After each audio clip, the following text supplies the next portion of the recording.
Hello, my name is Arthur Hayes, and my life has been a long, twisted road, one filled with loneliness, betrayal, and an unexpected rise to wealth that I never imagined. I wasn't born into privilege. Far from it. I grew up in a small, rundown neighborhood on the edge of the city, raised more by the streets than by anyone who should have cared for me. When I was 5, my parents abandoned me.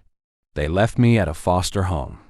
One night with nothing but a small backpack and a promise that they would return. But they never did. Days turned into weeks, and weeks into years. The pain of being unwanted carved itself deep into my soul. And I learned early on that trust is a fragile thing, easily shattered and rarely worth the risk. People often say that family is the foundation of who you become, that it shapes you, anchors you. But what happens when that foundation cracks? When the very people who are supposed to be your shelter, your safety, leave you without a second thought? You learn to survive on your own terms. My only family became the silence of those nights alone in the foster home. My foundation was built on the hard truth that no one was coming back for me. I learned not to rely on anyone but myself. School wasn't much different. I kept to myself, invisible in a world that had nothing to offer me, and I had even less to give in return. People who tried to get close would eventually leave. Or worse, they'd take from me what little I had to offer. The less you have, the more people seem eager to exploit it.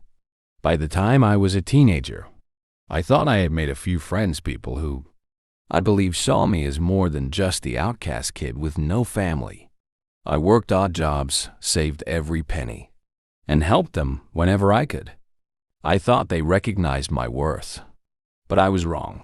One day, I overheard them talking about me. I wasn't their friend. I was just a means to an end, a pitiful source of handouts. Easy to manipulate. They mocked me behind my back, laughed at how gullible I was. It wasn't the first betrayal I had experienced, but it was the deepest. When I confronted them, just like everyone else, they left, alone again.